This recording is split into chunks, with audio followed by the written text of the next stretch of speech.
How's it going, guys? Kyle Kelly from the Island-wide team at EXP, and I'm bringing on some special guests in this quasi-podcast, quasi-little Q&A session.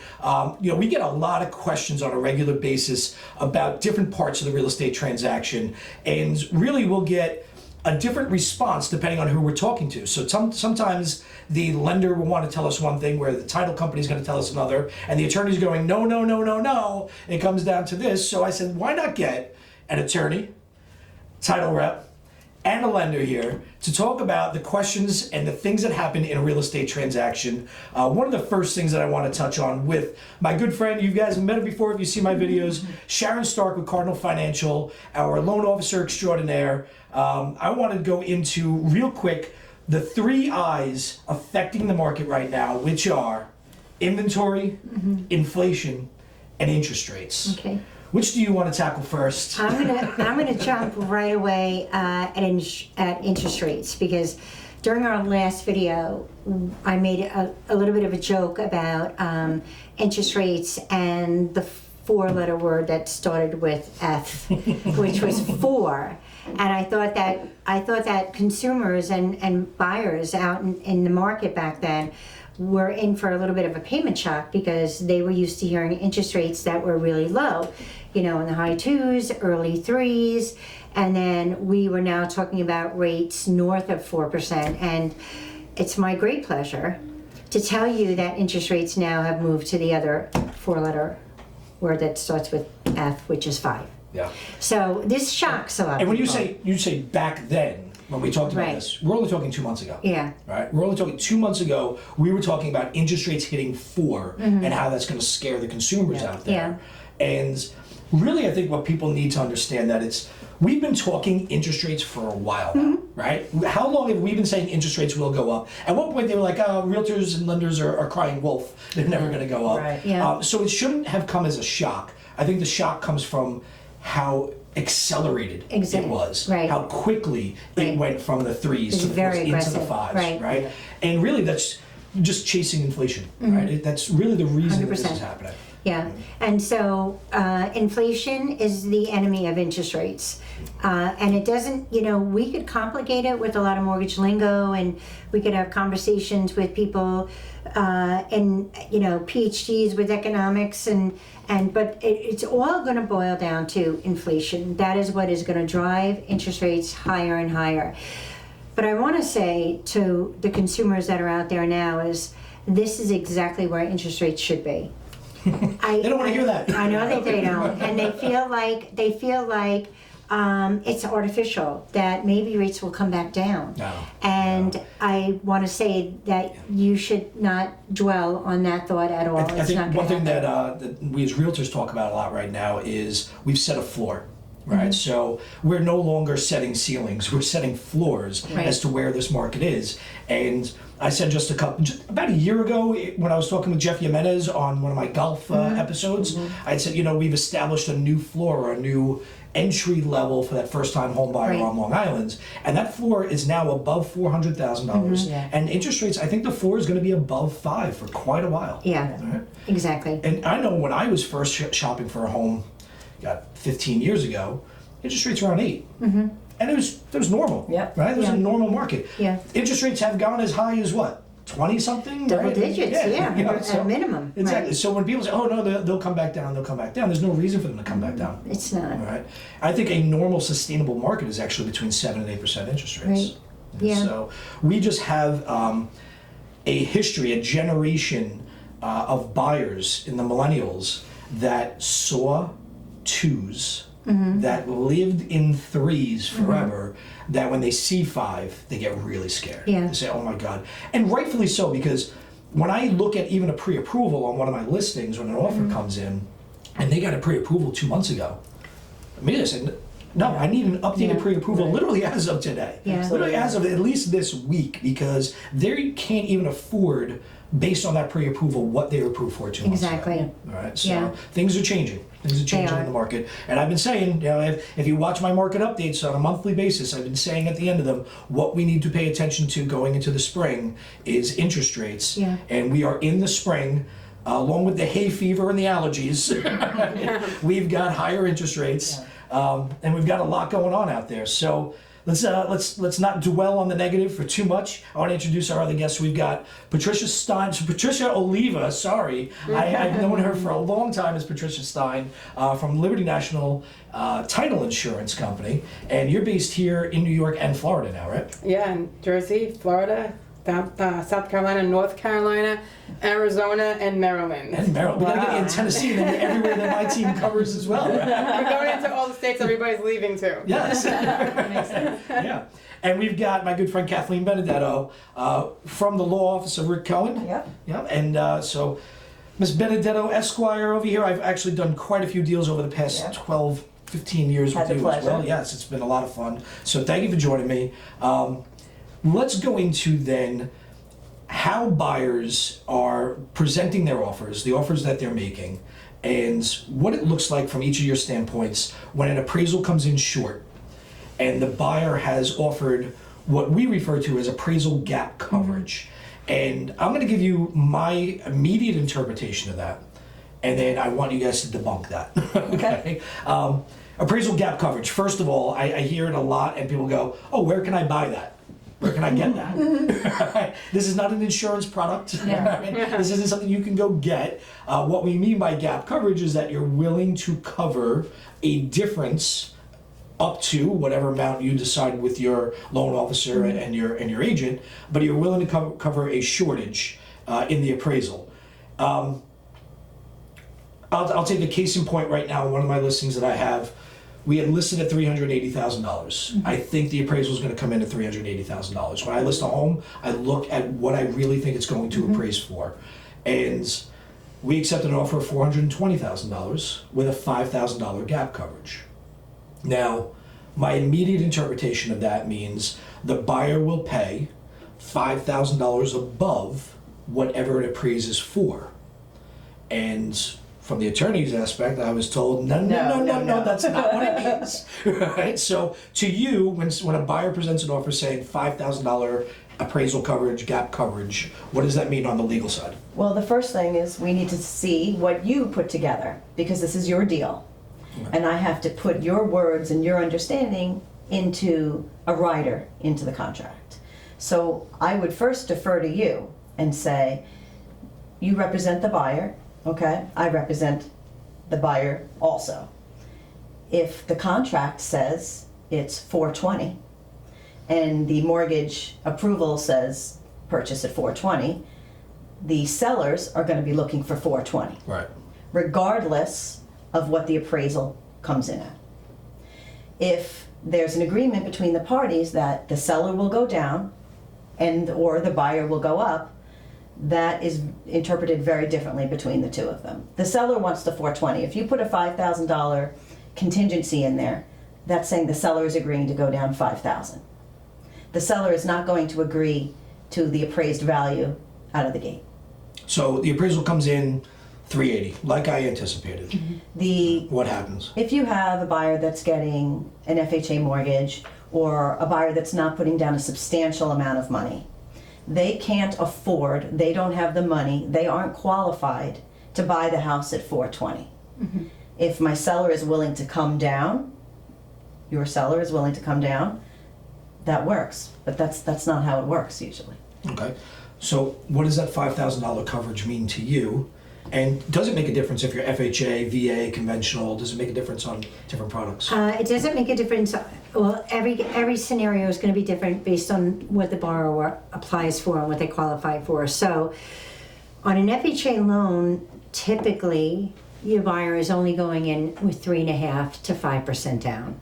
Okay, on a conventional loan, even though we do have conventional loans with as little as 3% down for first-time home buyers, but to answer your, sort of give you a one answer fits all, is it's going to hurt the client. It's going to hurt the buyer. If they're going to walk in and make an offer on a home that's going to only appraise at $380 because everybody did their due diligence, and like you said, it's probably going to appraise for $380, but they're willing to cough up $40,000 more, pay $40,000 more for the house, it's gonna really hurt their financing unless, like Kathleen said, they're going in with a substantial down payment. Okay.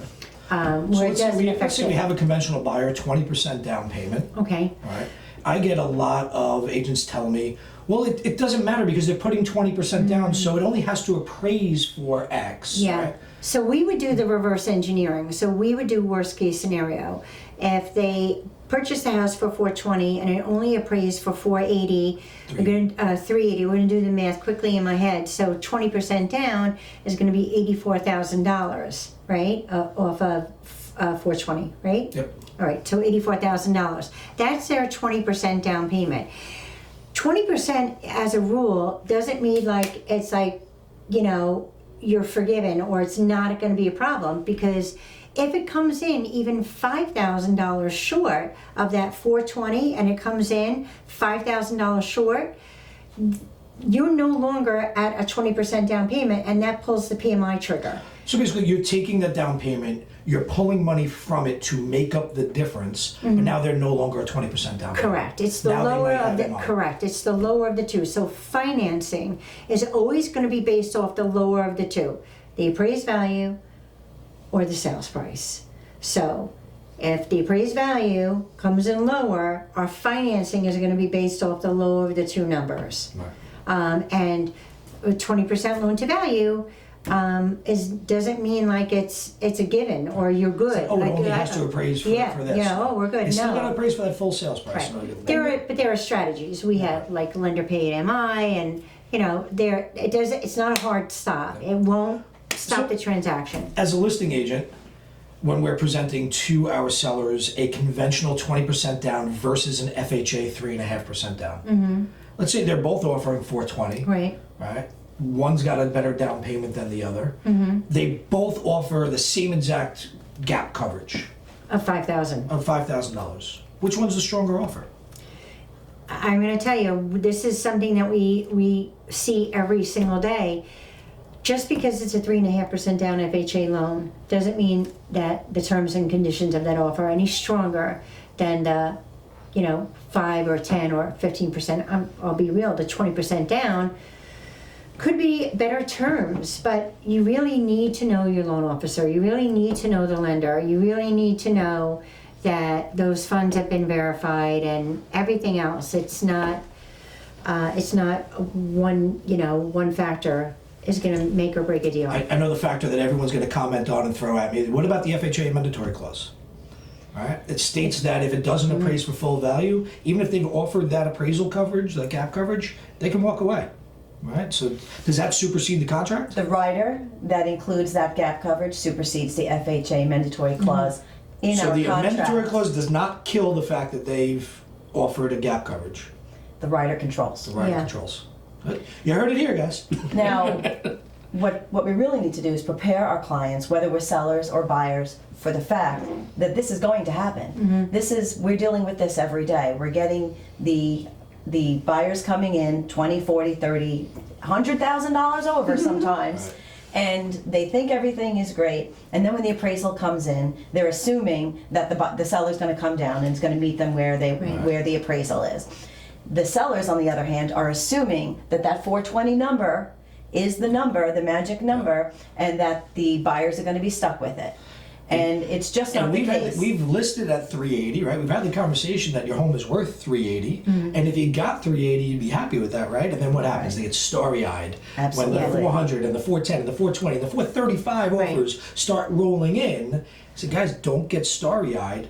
We're still going to have an appraisal issue here. Yeah. But Right. even if I got a really friendly appraiser to come out of that card Right. and really bend it as much as they possibly can for me, we're still going to have an appraisal issue here, so you can't get all starry-eyed as a seller at the numbers they're throwing. Yeah, they need to know what's going to happen in advance, so that 30 days later, when that appraisal call comes, Right.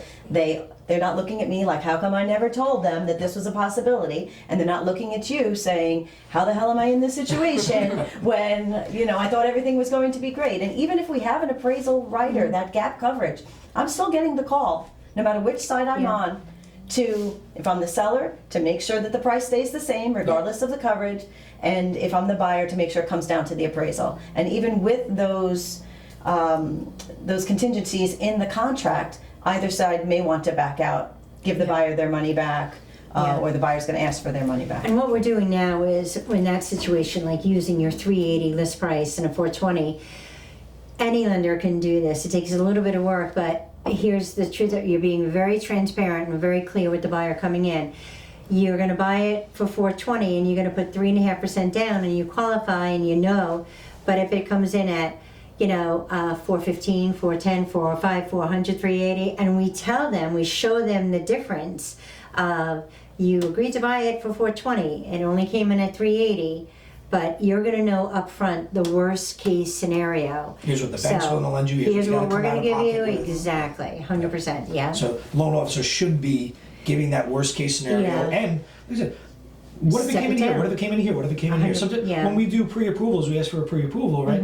You'll have a spreadsheet of, if taxes are here, you can spend here. If taxes are here, you can spend there. If interest rates are here, you can spend there. If you put this much down, right? So same thing. If it appraises here, this is what's gonna affect you. Yeah. It's gonna come out of your pocket. Super easy. Now, if I'm looking to sell my house and I do my own appraisal, is it the same thing as the lender's appraisal? Maybe. Right? Did you use an appraisal? Did you get a CMA from what is it? A comparable market analysis from Like a real estate agent? I hire somebody to do it. Yeah. You hired an A appraisal company. Yeah, that's what I mean. Is that appraisal company on the list for the bank that the buyer is getting the mortgage from, right? Yeah. It pretty much comes down Yeah, to. you have to be sure that that appraiser is working with an AMC company, and they're an appraiser that's going out and doing appraisals every single day, like for Cardinal, and that they're on board and not a retired. Nothing wrong with retired appraisers picking up a little side money, but you really want an appraiser who's working right now. They know what's going on. Right. Yeah, they're getting a lot of feedback from the bank, so maybe why an appraisal was rejected, or there were questions about values. So. Yeah. So let me ask you, if there is a low appraisal, we hear about these appraisal challenges. Right. Can't the realtors go and whisper in the appraiser's ear after the appraisal comes in, hand them a few extra comps, whatever it may be? Does that work? Is that a thing? Well, first things first is, the agent should be meeting the appraiser at the property and already having those comparable sales for the appraiser. Do they see the contract? Do they know the number we're Yes. targeting? Yeah. Okay. Yeah, so the appraiser sees the contract. They'll see if it's an FHA loan, a VA loan, a conventional loan. They'll see if there's a concession involved, which we don't do much of in this current market, right? But I'll get calls. Oh, I see there's a concession here, so they already know pretty much what the That they terms have of the wiggle deal room. are. Right. It's not a matter of whispering in their ear. It's a matter of making sure you have the proper comparables to prove your point, right? And it can't just be, oh, but they just painted the house and it looks so much nicer. Or they have granite and they have corian, right? Like, that's not going to sway that appraisal.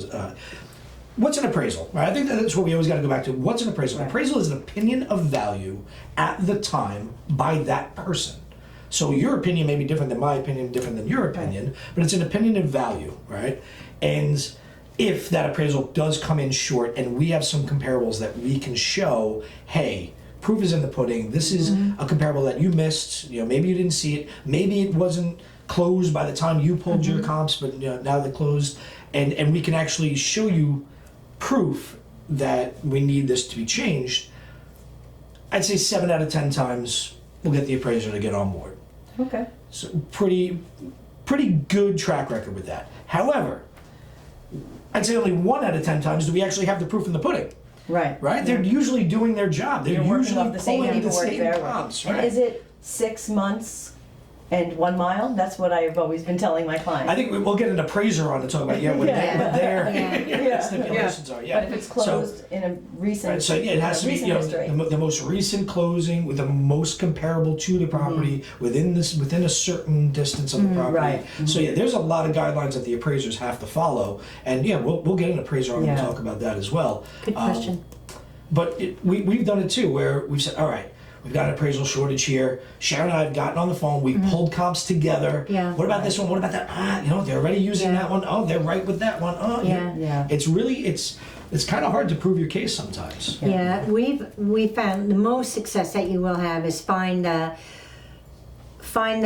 homes that are pending and that they've been in contract for 45 days, and you call the listing agent and say, how close are you?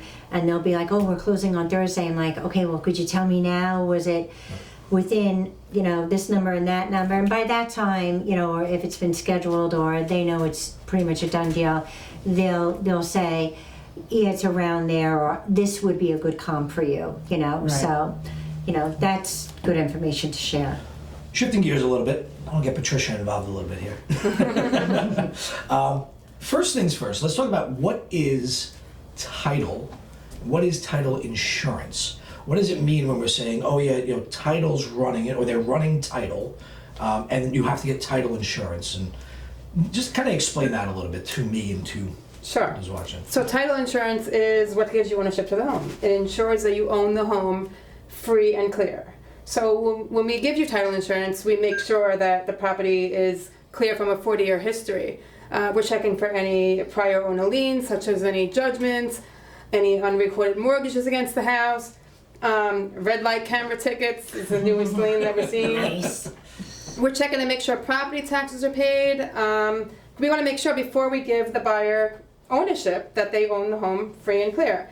There's two policies. It's the owner's policy. That's the policy that you purchase and you hold on to the policy for as long as you own the home. And then there's a lender's policy. If you're taking out a loan, the lender requires their own policy. We're ensuring the lender that their property is free and clear, and then the lender will be the only lien recorded against the property after we close. So at what times do you not need title insurance? Good question. Well, you actually don't, it's not required that you buy title insurance in the state of New York, but you will not find an attorney to represent you if you don't purchase it, because the attorney doesn't want to take on the liability. If there is a lien that was missed in the chain of title, and now you own the property with that lien attached to it, the attorney will feel like they're taking the responsibility because you didn't purchase the title insurance policy. Gotcha. So I do have buyers coming from other states and Florida, New Jersey, and they don't want to hire attorneys in New York because you don't need attorneys in other states. And they think because they're not hiring an attorney that they're also not going to purchase title insurance. They fight me. They're like, I want you to represent me, but penny wise, pound foolish. it's not going to work in the state of New York. No. And Gotcha. there is some buyers that hire attorneys, and I don't know how it happens, but they don't purchase the owner's policy, which I think is very, very risky because of all the fraud that's going on. If you're getting a mortgage, the lender's going to require you get it. Absolutely, Right. yeah. But if you're a cash buyer, you're an investor, sometimes you can get to the table without getting title insurance. It depends on the attorney. Okay. We had one last week. It was a Queens attorney, and they didn't purchase owner's insurance. That's the first time that I've seen that ever. How about you? We get the question every day because It says Optional. It says optional on the lender's estimate and on the CDs that the buyers are seeing throughout the entire process. And they see the number anywhere from 1,000 to 4,000, depending on what the purchase price is, because that is based on the purchase price. And they see that the lender is also paying for a policy, so they assume that they don't need one. And when we get those phone calls, I tell them, well, first of all, I say there's a 20-page hold harmless agreement that I'm going to prepare that you're going to sign that says, do not call me after closing ever. If anything happens, it's on you. Right. And I do a cost comparison, and say, you're dropping $500,000, $600,000 on this house. And one missed lien, say now we're in the middle of COVID, that office was closed, that person was sleeping, whatever happens, if you are that unlucky person and that lien is missed and you go to sell your property and there's a $600,000 lien that slipped through the cracks, this piece of paper is your magic wand that makes it go away. Without that piece of paper, it's your lien and you own it. Yeah. It runs with the property. So when they say they're running title, like, what are you actually doing? Are you going to town hall and standing online and waiting for all the paperwork? Like, what is running title? Well, not me myself, but yeah, I have employees, one in the Suffolk County and one in Nassau County, and they stand in the county and wait for me to send them title orders. And I actually have a video in one of my CE courses. I filmed the examiner producing the title, the abstract of title. It's interesting. They stand in there, they go through books and draws, and you'll never want to do their job. It's like, by the end of the video, you're just like, okay, I need a nap. But they're going through the county records. And, you know, that's what I explain to the consumers when I'm teaching courses, is that those people in the county that are searching those public records, it's so easy to make a mistake, right? It happens often. They can make mistakes. And what we're relying on what they send into my office, which calls the abstract of title. We rely on that to get your buyer to the closing and to ensure that your buyer has clear title. Now, if the county examiner made a mistake and we go to the closing, right, who's at fault? So that's what I explain to the consumer, that policy that you're buying, that you're paying once at the closing table and that you're holding on to it for as long as you own the home, it's valuable, right? It's not like homeowners insurance that renews every year. It's one time, and it's covering you forever. It's covering you from that examiner that's making a mistake. If a claim comes up, if a mortgage comes up that was missed, now they turn to the policy, they file a claim, our title underwriter will pay out, depending on whose mistake it was. The title agent, like myself, might have to contribute into the claim. But it happens more often than you can imagine, even now with COVID and all of this cyber fraud going on and emails being hacked. And I was just telling them that about a situation where there was a fraudulent payoff sent over by an attorney. The title company, I was the title company, we were able to verify. I was one of the companies that thankfully stopped the fraud from happening, but there's been many title companies that got hit during COVID where they were wiring to the fraudster, and then what happens is the buyer in that case would be owning a home with a lien that was supposed to be paid off at closing, and it wasn't paid off because there was fraud involved. So that's the value of title insurance. Yeah. And I know a little bit about your model, and we're going to pull back the curtain a little bit because I have talked to other title reps out there who say, you know, it's very hard to get business from realtors. You know, they get the business from the attorneys. But I know a model that you've stuck with for a long time is educating the realtor, right? And showing us the importance of title insurance, and to a point that a lot of times when I take a listing, I'll order title at the time that I take the listing. That's smart. Or at least a judgment and lien search, you know, a permanent CO search, so that the process has started. And now when the buyer comes and the buyer has their attorney, I have a conversation with that attorney and say, listen, we're already halfway done with title. We've already put that order in, you know, it's going through Patricia, reach out to them if you want to continue title here. And, you know, at that point you just run to consent on it, and it seems to be a little easier. And plus, we know any speed bumps, any roadblocks that we may run into up front, right? Right. So not to, again, pull back the curtain a little bit on your model, but speak to that a little bit. Is your relationship with the attorney more important, with the realtor more important? Who needs to know about title insurance, and where do you get your business from? The consumer. So I'm one of the very few title companies here in the state of New York that's consumer driven. I deal directly with the consumer, and the way that I educate the consumer is basically forming the relationship with the real estate agent. So you would contact me at the pointing of listing of the home. I would run title. If there's any issues, I would talk and speak with the seller directly to help remove those issues, to get that property, you know, up to speed, to clear, to close. In the state of New York here, what happens is title is usually happening at contract signing, so meaning the contract's fully executed and title is being done for the first time. And that's when seller doesn't want to hear that there's a lien that was paid off 10 years ago that should have been removed and satisfied from the home. You know, if we can get on that sooner and we can take care of that issue, it just helps the process go that much quicker. Same thing with buyers at accepted offer. So the realtor will put the buyer into my hands at accepted offer. I review the title with them. By the time the attorney gets the full contracts back, we're like, here you go, the title's already done. We took care of it already. The buyer knows if they need a survey or not, which is a drawing of the property and the property lines, and they have the title bill. And lenders are loving that because the title bill is reviewed with the buyer at accepted offer, and now the lender is able to give the buyer more accurate closing They know costs. exactly what it's going to cost them. Yeah, it's Yeah. very valuable. And another thing too, on the loan estimate, it's clear that the buyer is allowed to shop around for their own title company. So that's something too that's really important for buyers to know, is that it's okay that they shop around for their own title company to work with.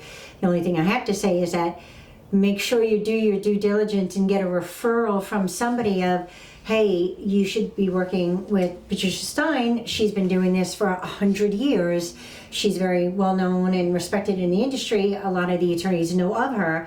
And it is all about pre-positioning, because you're helping the seller on the listing side, Right. and you're also helping the buyer on the buyer side. It works Right. for both sides. It does. It's part of, like, into a whole different direction as far as referrals. I mean, beyond referrals, some attorneys don't like me because the buyer's controlling the transaction, but And the attorney is, well, I got a relationship with a title company. Yeah. Well, the difference is if it's somebody that we know and have worked with before, Right. and Yeah. if you've been around and we know your reputation, we've been at the table with you, Yeah. we've seen your reports. If we, as a seller, have had clearance issues and you've been reasonable, which is what we always love when we're the seller, Right. because these issues are hard to clear sometimes, Yeah. and sometimes we do need some common sense, and there's very little common sense in real estate, unfortunately. But it is hard for me when I am the buyer's attorney to have anyone else in the transaction recommend a company that perhaps I have worked with and have stumbled with before, or their reputation precedes them. So that can be a challenge. So I have I'd like to know we're all playing nice in the same dissuaded box. others from using certain companies. But if you come to me and it's Trish's company, then it's a no-brainer. But there are other companies where there are attorneys that say if you're ordering from XYZ title company, that they will either add a premium, that you're paying a part of their fee, or that they will not sell to that buyer. So it's very important. Before we get into some title issues, you had mentioned, it's based on the price of the house. So you can just charge whatever you want for title insurance because you're the insurer, or that's how it works in New York? No, the premiums are set by the state. I wish. And you share the premium with Little your tongue-in-cheek underwriter. there. Exactly. The premiums are set by the state, and they're shared with the title insurance underwriter. So basically, I'm an agent for the underwriter, which means I'm not insuring the property. The title underwriter is. And that's a very important question that any consumer should ask the title agent, is what underwriters that they're insuring with, because you want to make sure that your insurance is being placed with a large, reputable underwriter. My underwriters are First American Title, West Core Title, Old Republic Title. These are strong relationships. And I always tell consumers it's so important to find an agent that has multiple underwriters, because I've had very often in the last 20 years I'm in the business that an underwriter pulls out of the transaction because a mechanics lien attaches to the property on the continuation, meaning we run the property again the day of closing to make sure that no new liens have attached. And when a mechanic lien attaches at the closing, the underwriter has been pulling out of the transaction because it's too much of a risk for them. Mechanics lien is basically the consumer owed money to somebody that was doing work to their house and they didn't finish paying them off, and they attached a lien to the home. So thankfully I was able to call the other underwriter behind scenes. The realtor had no idea this was happening. I'm scrambling, I'm late to the closing. The realtor's like, where are you? We started 40 minutes ago. I'm like, I'm trying to save your deal. But that's what happens behind scenes. Yeah. So it's always good that an agent has multiple underwriters, because one might say, okay, we're going to close, we're going to hold double the amount of the mechanics lien in escrow, we're willing to take the risk. Where the other one might say, no, I have too many claims with mechanics liens, I'm not willing to close. So I tell the consumer it's always important when you're choosing a title agency, make sure that they have multiple underwriters. Let's talk about one of my favorites that are coming up a lot lately. I am a proponent of solar energy. I am a proponent of clean energy. I don't know how that's going to transfer in New York State, going down the line, but solar. Right, so we get questions all the time: is solar a benefit? Is solar easy to transfer? How does this affect the transaction?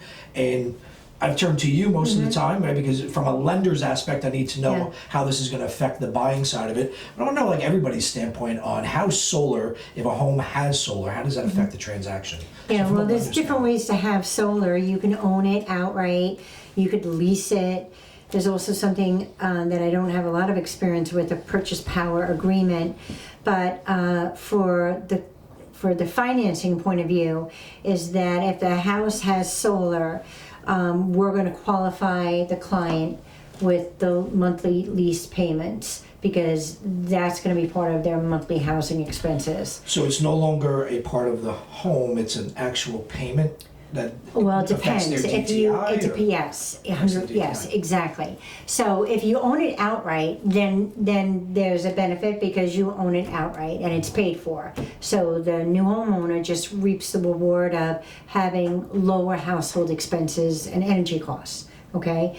But on Long Island, more often than not, you will see the property having solar panels, but they will be leased, not owned. which means that exactly that you are just leasing the panels. They're So this is a renting- new debt that the buyer has to take Exactly. on along with the mortgage. Correct. So we need to see how that affects Correct. the DT. And then there'll always be, and Patty will tell you, there'll always be a UCC lien on the title that needs to be transferred. Fortunately, it's very easy as a listing agent. You pull up and you're taking a listing and there are solar panels. So the first thing you're going to ask, are they owned or are they leased? If they're owned, I don't believe that there's really anything your owner needs to do on the title end. If they're owned, free and clear, there's no additional liability. If they're leased, there's going to be a UCC lien that needs to be terminated and then reinstated with the new owner. It's a fairly simple process. But if you don't know that up front and you wait 3 weeks into the deal before the title comes in and we see the UCC, and then we have to reach back out to the seller and get all the solar paperwork, and sometimes like a mortgage being sold and the servicing being transferred, the same thing has happened with solar too, is that they make their payments to a different company. What do you see on the title side? Do you run into any roadblocks with solar? Oh yeah, so many roadblocks. Like them losing their solar paperwork, and we can't get the UCC, and we have to close without it. We're holding an escrow until we receive it, and then it just there's one file I'm still holding an escrow on the UCC because we can't find the UCC company. They can't find their paperwork. And we've seen a lot of solar companies come into business and leave the business. Exactly. They're no longer in existence. That's who what- took it over? Yeah. Who actually has that lien, right? Yeah, and then it's just like it seems like it's so easy to get, but it feels like with COVID, it's just been harder. I don't know about if you're experiencing that, but the attorneys are Everything's like, harder with COVID. Yeah. You can't get a car. The attorneys are like- You can't get bread and eggs because of COVID. Yeah, that's not an excuse anymore. Hey, why can't you sell my house? COVID. Yeah. So when I see UCCs, I'm like, oh no, here we go again. We What do you see on have the- yeah, a the clause lease? in our contract when we represent the seller that says that the buyer is going to take over the lien or the lease if there is one. And we see if there is a lease, if it isn't owned outright, there are usually 2 different ways that happens, or 3 different ways. One is they actually have a loan with a third-party company that they took out, a home equity line or some sort of loan that they use to pay for the solar panels. So that could be like loan number 1. Another way to do it is they actually borrowed money from the solar installation company, and that would be a lease, but it's really a lien. They bought Right. it was out of pocket zero for them, zero out of pocket, but they have to pay it off over a certain number of years. The other thing we are seeing is the Go Solar program with the state or the county, where they're zero out of pocket when these panels are being installed. In many cases, they think they own them because they're part of this, Energy Go Solar program that the state or county has provided to them. But they are paying them off in their PSE&G bill, Nice, sir. hundreds of dollars a month. And essentially, it is a lien that's going through the power company. Yeah. But there's no UCC lien filed. But there's no on the title, UCC right? lien, I actually right. just had a couple. We have one right now that's going on where they swore up and down a contract signing. Well, first they swore up and down to the realtor that they own the panels. They own the panels. Then Damn. we go to contract. They tell us the same story. It's the lease transfer paragraph is cut out of the contract. So the buyer knew there were panels, were sold the idea that they were going to be free and clear. So the attorney protected himself just in case for the buyer, crossed out the whole solar paperwork, transfer agreement, I'm taking over the loan paragraph. And now my seller has to pay $8,000 at closing. Right. And we have to get the payoff letter from Go Solar Energy or whoever it may Yeah. be from. So There's a lot of them out there that are saying it makes it look really good for the consumer. Yeah. But in the transfer of the property, it kind of gets a little. Yeah, if you've ever interviewed a solar salesperson, They tell you, oh, it's adding oh, value to it's your a property. beautiful thing. Like, you're ready to sign, and then it's just like if it seems too good to be true, you know, it is. absolutely. Yeah. And one other issue is when there is a lease or a lien and it is being transferred to the buyer has to qualify for that loan or lease. Yeah. And their That's credit true. is run, and were saying it- generally it'll affect speaking, their debt to if they're income. qualifying for a loan, they're gonna Yeah. qualify for this, but that also takes time. If I'm finding this out in the 11th hour and say I've got a seller that needs to sell to you so they can go buy in South Carolina in 2 days, this could hold me up for 3 Yeah. weeks, or waiting for that lien release letter could Yeah. hold me up forever. So the earlier I'm aware of it, the better. Yeah. And in this case, it literally came up when we were signing the power of attorney to close. And I said, oh, just looking at your paperwork, and I'm just wondering why, there was something that was quirky about the solar panels. And they said, oh yeah, we owe it free and clear. And I was like, well, she's like, oh, we have to get the paperwork for the buyers. That's what it was, for the closing. I said, paperwork for the buyers, for the closing, you own it outright. Oh yes, but we have to transfer the monthly payments. I'm like, oh, there are monthly payments, you don't own it outright. So If you're making payments, you yeah, know. and often the ones that are confused, unfortunately, are our elder population, and they Yeah. clearly just didn't understand that yes, zero out of pocket at closing does not That mean mean you that own you it own it. outright. Yeah. So, little segue then, do we need COs or permits, or what do we need when it comes to solar being installed? Well, we see the classic, we used to see this with the pools, if you remember, for years. The pool installation company promises Open the to permit. open your permit. They don't get you a They don't close the CO. permit. They don't close the So- permit. so So quick- the solar companies are doing the Quick same. interjection, if you're watching from outside of New York, outside of Long Island, what are they talking about? Our municipalities record permits, and then you have to close the permit in order to get your certificate of occupancy. I don't know if you're in the Midwest somewhere, you could just put up a barn, throw solar on it, sell the property as is in 2 days, right? But not here in Not the Nassau and case Suffolk here. County, that's for sure. So when I say, do we need permits, do we need COs? So they open a permit in order to install the solar In order or to the begin pool, the the shed, work. the deck, Yeah. whatever it may be, to begin the work. But the contractor needs to close that permit, meaning Plumbing inspections, electrical underwriting the certificates. town needs to come back out, town take a look, fees, right? Town's a business, let's not make forget. sure everything passes and qualifies, Yeah. and then you can get your CMO, right? Right, Right. which during COVID takes a year. Right. Yeah. Now, what if we don't have, and let's leave solar out of it for a second. Let's say we do have a pool, a deck, a shed, something that's missing COs. So that, Right. talk to me from the lender side, what that means. This Most- is something that affects every one of us Yeah. in the transaction. Most lenders have some flexibility when it comes to that. Most lenders have some flexibility. I will tell you that, for an example, let's just do a deck, because everybody on Long Island or maybe out east, when they bought a home that didn't have a deck, the first thing that they did was put up Put a a deck. deck. 100%. Finish all the time. basement and Right, convert the garage into an exactly, apartment. exactly. Okay, but we'll talk about a deck. Yeah. So they installed a deck, and they never. A couple things happened. Either they filed for the permit, got the let's say town of Brookhaven. That's where I live. They went down to the town of Brookhaven. They knew what the requirement was in terms of footings and size. If it was a corner property, if it was something like a variance. So they built the deck to code in 2015 when they bought the house, but they never closed it out. If the deck, from a lender's point of view, is 100% complete and in its as-is condition, meets a minimum property standard, that there are no safety or health issues, like, you don't lean on the railing, or there's no handrails going down 4 or 5 steps down into the yard. So if it was built to code, but there is no final CO, most lenders have a policy that they can help with preventing a delay in closing. Okay? When it comes down to converting or improving space, like a converted garage, a converted basement, where it was just a regular single attached or detached garage, and now it's been converted into finished living space. Again, you want to work with your lender and tell them up front, by the way, we don't have a CO for this.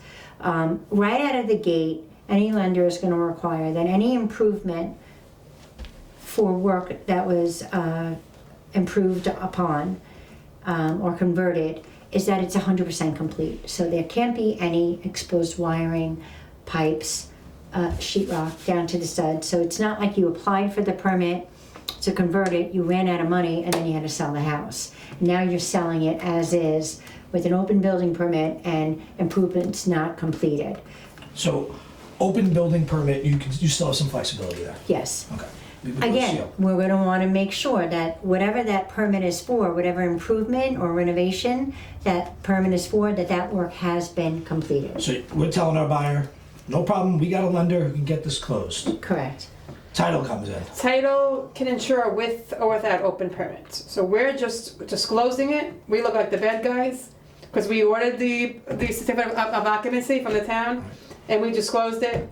You're telling the attorney, hey, Yeah, they don't have we're a telling CO everybody for that. in the transaction, like, hey, here's what's going on with the property. But it always comes back at us, like, you told them there's an open permit. So now it falls on the attorney, right? And, Well- and we say, this is where attorneys kill deals. Yeah, You know, they have yeah. nothing to do. What is your job as an attorney? Well, before I've sat down with my client, whether I'm seller or buyer, I need to go on to Google Earth and I need to take an aerial picture, an aerial view of the property. Town of Brookhaven has a great website that you used to be able to do that with, and now I don't know if you guys have been on recently. I have, You yeah. can still look at where the lot lines are, but they no longer give you the Google Earth picture. It was my go-to because it was always a winter view, so I could see the whole property, where Google Earth will often be a fall view and there'll be Right. trees.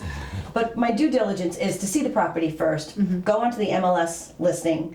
I'm looking for anything that I can see first from the exterior that the lender can see with the naked eye. For example, a sunroom, a deck, above ground pool, in-ground pool, retaining walls. Those things all require certificates of occupancy that can be seen from the naked eye from the lender or on the appraisal. Those things lenders sometimes have a harder time pushing through. For example, if it's a sunroom and it's living space, Right. some lenders just won't let you do that. Above ground pools from a safety perspective, or in-ground pools, because they both have the same CO requirements now, above ground or in-ground, which is audible alarms in the pool, audible alarms on the back door, self-closing, self-latching gates, all of that can be very tricky for some lenders. But if we're talking about a deck, a finished basement, a converted garage, those are things we buy houses every single day without COs. I've sold over 100 houses, most of them, especially in Suffolk County. Not If you a got a basement, problem. you finished it. Even Without a basement permit, that's, apartments, we sell houses every day. The chances of a buyer getting a basement apartment with a CO is this, Right. absolutely zero, goose egg. With an apartment on the first level, main level, those are COs that you'll see, but a basement apartment almost never. I'll tell my buyer flat out when we're looking at a home like this, listen, your attorney's job is to protect you. And they're going to tell you that you're basically taking on this risk, right? You're assuming this liability when you purchase the property as is. And Right. you're only going to get it as is. Right. It's not like the seller's going to run and jump and go get a CO for their basement, right? Right. So In the case of an open permit, though, we often will see the sellers close Go the ahead and permit. close the We permit, will, make it easier. our contract across the board generally is going to say that the buyer would not have to close with an open permit. Of course, the buyer doesn't want to be delayed if the lender won't let them close with an open permit. But we can close, we put money into escrow, and in any case, missing COs or closing with an open permit, you as the buyer are signing a hold harmless from my office that we disclosed it, we discussed it, you're buying it. and you said you'll buy it as You said is. you'll buy it as is because we've gotten those calls I'll over get and over and over sellers say, again. well, I bought it like this. Yeah. Well, Right, well, you absolutely. assumed the risk when you bought it. Now we need to Absolutely. find a Or buyer who's it's gonna not assume the attached risk to the when you buy it. house. That's my other favorite Yeah, one. the deck's not attached Doesn't to the house. matter. Deck can be anywhere on the property. Brookhaven is 8 inches. If it's 8 inches or less off the ground, you don't need a CO. 8 inches or more, you're going to need a CO. And if you've got a 2x6 with a 5/4 on top and you just did a little bit of grading, you might be get away with It's it. basically the wood on dirt. That's what 8 inches is. That's what you're allowed. All right, so let's move into other title issues that we may come across. Out of possession, a fence that's not on the property line, something along those lines. What do we need to look out for on the title side for that? That comes up more often than you can imagine. That the neighbors move the fence and it's on the property line, or the house that you're purchasing, and you fell in love with the white picket fence, that's on the neighbor's property line, and now there's a fight between the seller of the property and the next door neighbor. Either the fence has to come down, or a gate is put up, or sometimes an affidavit gets signed, which to this day I still don't know how an affidavit being signed by the next door neighbor about the property line issue is going to cause any protection for the purchaser of the home. But yeah, we deal with property lines all day, every day, and like I said, if you get a head start when you're listing a property and you give the title company the survey, sometimes I'm sending surveyors to the property to re-inspect the property so that we find those issues early on. Same thing with the buyer when I'm speaking to them an accepted offer. I tell the buyer, get the survey from the listing agent. I'm like, why are we waiting until after contract? Let's get the survey now. Let's check the property lines now. Like, let's not wait till contract to find out that that fence that you're purchasing is going to have to be pulled down.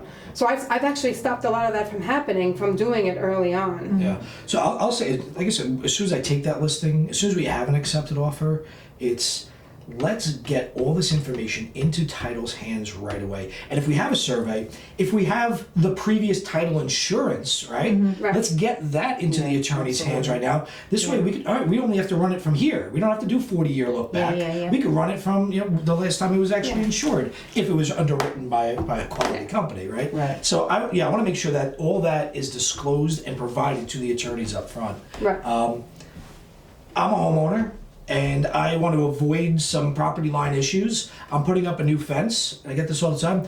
Oh no, I kept it inside of my property lines. This way I make sure that I'm not encroaching on my neighbor's property lines. I kept it 2 feet in all the way around. We used to How joke does that that play that's a out? conspiracy. The fence companies want you to call them back when you go in to sell your house. Right. Oh, yeah. The fence company will tell you, oh yeah, we'll keep it inside. It's so don't obviously worry a about it. conspiracy.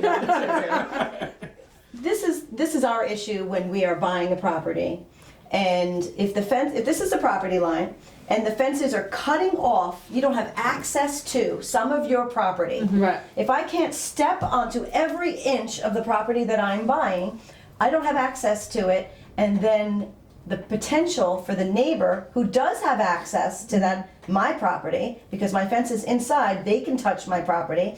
The idea is that they can claim ownership to it.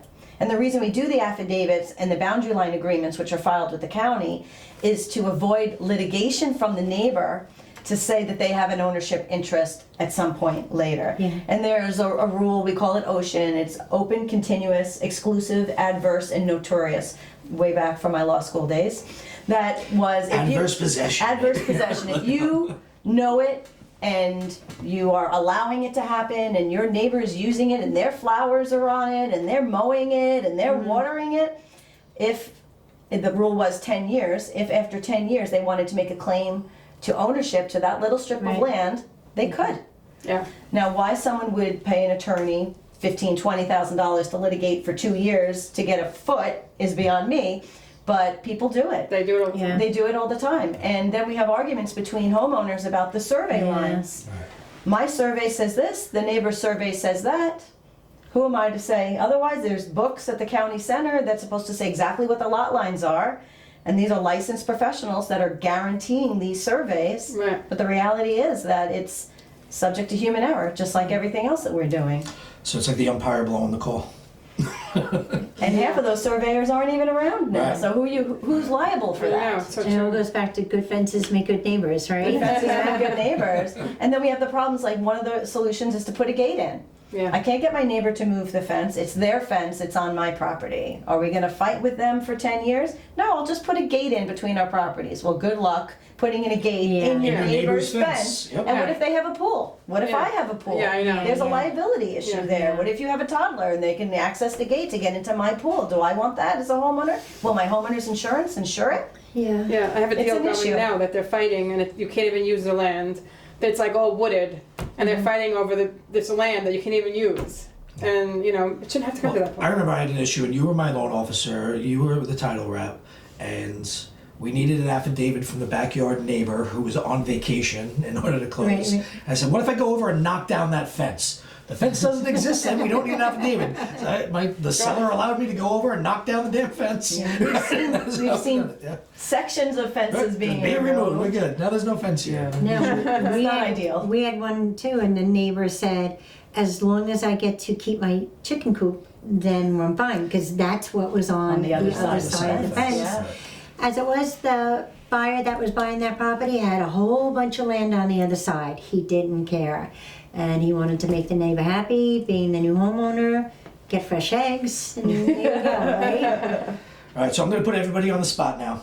This is our final question, the Jeopardy final question, Okay. right? The question that inevitably I get from every buyer, every seller, at some point in the transaction is, when are we closing?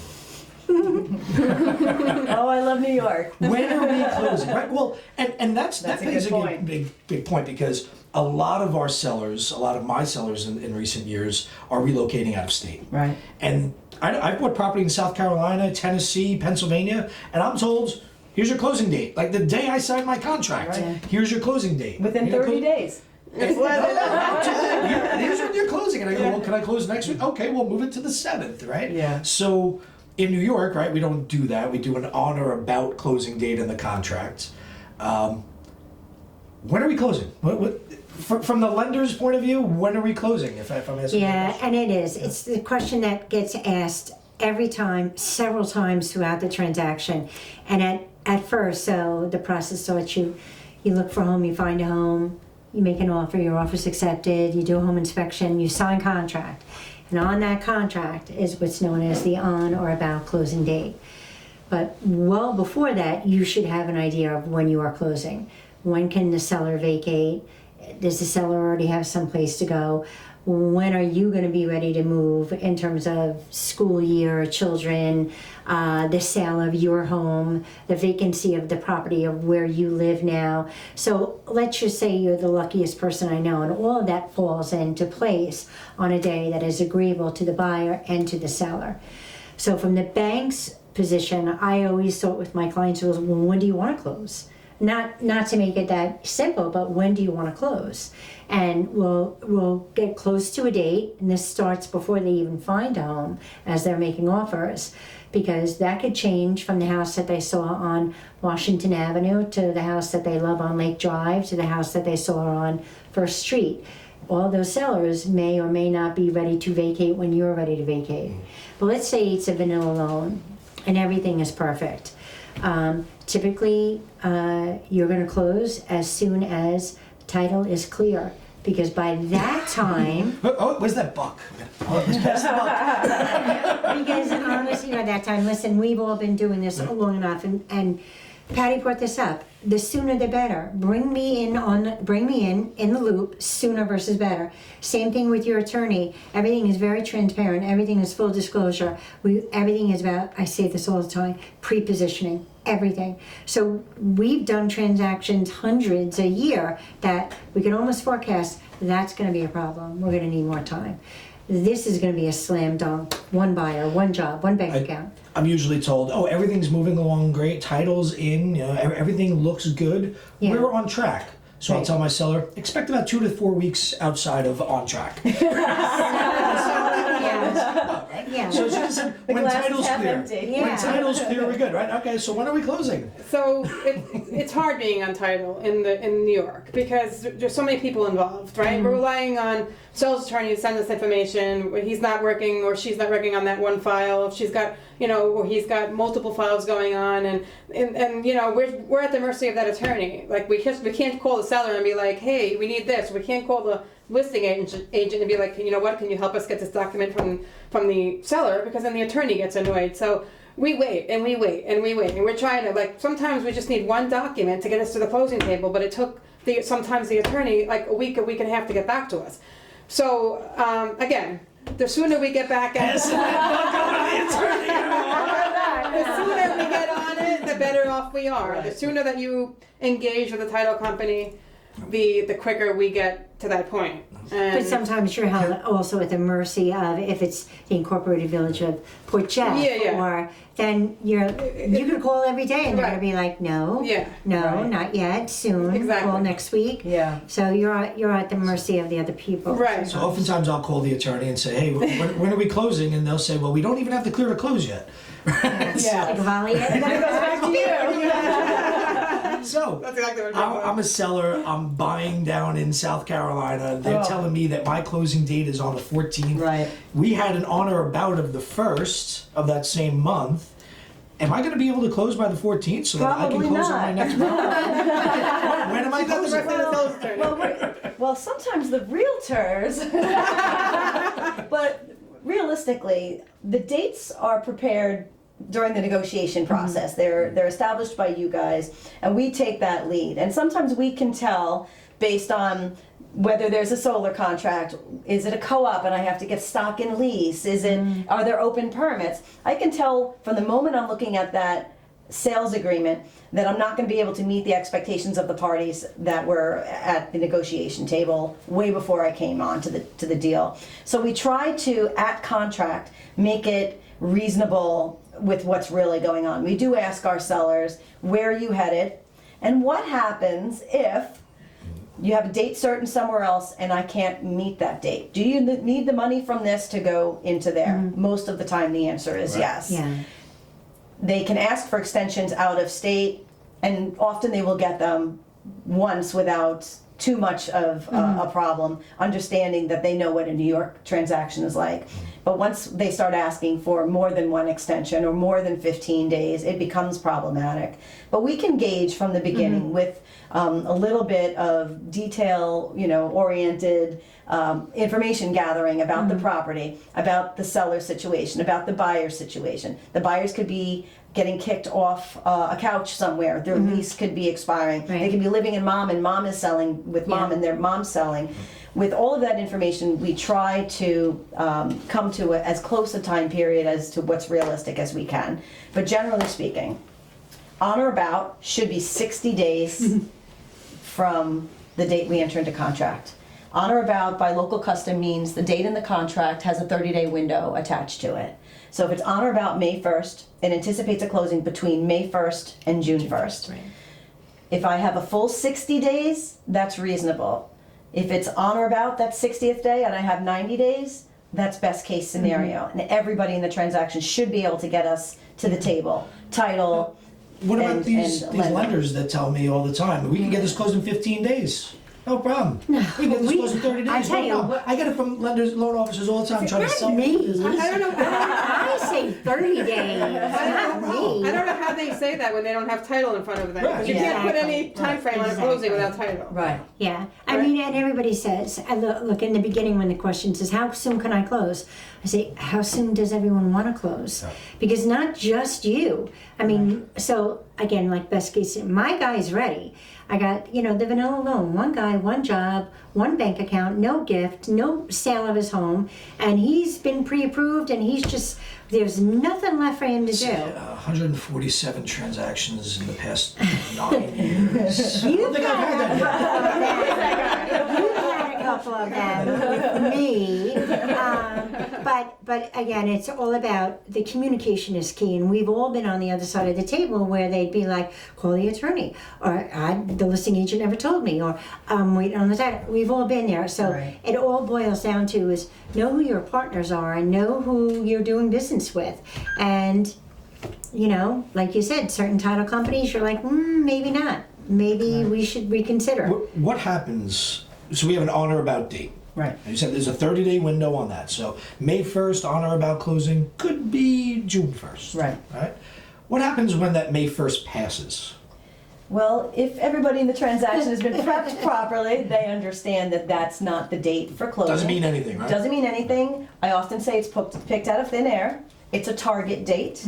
It's a window, and that's the first day of the window. Yeah. Often we can close earlier if everybody is on board.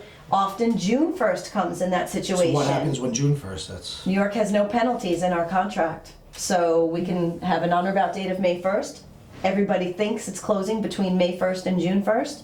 June 2nd comes, June 3rd comes, title isn't clear, lender isn't clear, seller's purchase fell through, they have nowhere to go, buyer had a problem, whatever the issue is, if June 1st comes and we haven't closed, I can, whether I'm buyer or seller, send what's called a time is of the essence letter to the other side, And that gives them how much demanding that longer? we close 14 days. Some people another say two- so 15, another 2 another weeks. 2 weeks. So- And so there's we're no penalty 40 attached to that either. We're 44 days past our on or about date. And there's nothing I can do if we don't close in that time frame. We do threaten to keep the deposit, but the honest answer is that no attorney is releasing a deposit to a seller if the on or about date has passed or the date in the contract has passed. It's a liability for me to do so. The contract says I had to put you on notice that I could release the money to the seller, but I'm certainly going to get sued personally and professionally, as is my seller if I do that. The reality is you have to talk to everybody in the transaction. I have to know who the players are. I have to know what the real time frame is. And if the deal is having a slow death, then often we just need to have that conversation, be realistic about it. Let's say our deal is dying and my seller has been out 60 days plus 15, 75 days, 90 days plus 15, 105 days. We as the seller will ask to keep the deposit from the buyers. If they say no, I have to hold the money until there's an agreement or the court tells me that there's a litigation that says where the money goes. Often we will come up with a number. A certain amount will be forfeited by the buyer and given to the seller to cover their expenses. What were their carrying costs? What did they lose? Did they have a property that they couldn't buy and they lost their deposit for that property? In some cases, we have buyers that only have a $5,000 or a $10,000 deposit. I was gonna say, does this circle right back It to does. the FHA buyer, the 3%, 5% down buyer versus the 20% down buyer? There's less risk for those buyers at the end of the day if the deal falls apart. And don't get me wrong, I love FHA, I love VA. My bread and butter was first time home buyer FHA pre-COVID. We're in Patchogue. Right. Patchogue is an up and coming area, and we have lots of young people coming in buying their first homes in Patchogue. We did. Now They- they can't touch it. Then we got to get them outside of the village because it Right. has They exploded. still are you know? first time Yeah. home buyers, but they're And just making that a was my heck of a bread lot and more butter. money than the ones that were buying 5 years ago. The That's reality truth. is the amount of cash that came into the system, the amount of buyers that came from the city and moved out to the suburbs that were 20% and more down, that were a lot of cash. They were hiding in duffel bags or under their Right, pillow. absolutely. Right. They were living on mom's couch somewhere, Lot of cash and getting they're to the making market. $150,000 a year, and they're 30 Thank years you. old, and But that's now my that's who's conversation buying in is, Patchogue. hey, the buyer's got a 620 score. We'll be able to get them an FHA. They're going to need a concession. They don't have enough Yeah. to close. I mean, the concession conversation hasn't been brought up with me in a very long time. I've gotten it 2 or 3 times in the past month or so. Yeah. Guys, here's the way I put it, and I don't mean to be harsh, I mean to be real. This is the Olympics of home buying. All right? This past year and a half, 2 years, and what we're in now is the Olympics of home buying, and only the best are going to get homes. The rest need to be sitting on the sidelines. Right. They- And, well, yeah. But how long do they need to sit for? Right? Well, Like, they when does need- this market change is the Yeah. problem, right? I mean- they need to be sitting on that sideline, saving some more cash, Right. getting their credit scores Yeah, higher, 100%. and getting into a better position to buy. Yeah. As the market values are increasing and the interest rates are going up. increasing, it's It's a complicated market. complicated. Yeah. It's a complicated market. It's not easy, yep. Well, thank you so much for joining me. This Thank was you a for lot of having fun. me. Yeah. You're A lot right. of fun. Well, we'll do this, maybe at a bar next time and a couple drinks in hand. I'm in. Or golf course, or wherever you want to go. Guys, I think what it comes down to, whenever you're going into a purchase or a sale of a property, you want to work with professionals. You want to work with those who can find the in and outs and the ways to actually make it work, even when there are issues, because there's always going to be issues. There's always going to be a speed bump that we encounter.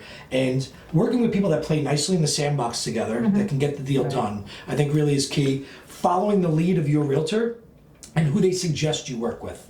right? We don't steer you in any one direction as to who you need to be working with. We let you know who we have relationships with in the business that we've worked with on multiple transactions and got the deal done, got it to the closing table. That's why you want to follow the lead of your realtor. Thanks again for watching, guys. Kyle Kelly from the Island-wide team at eXp Realty. You can always reach out to me at 631-831-0912. I'm going to drop all the contact information for our guests right at the end of this.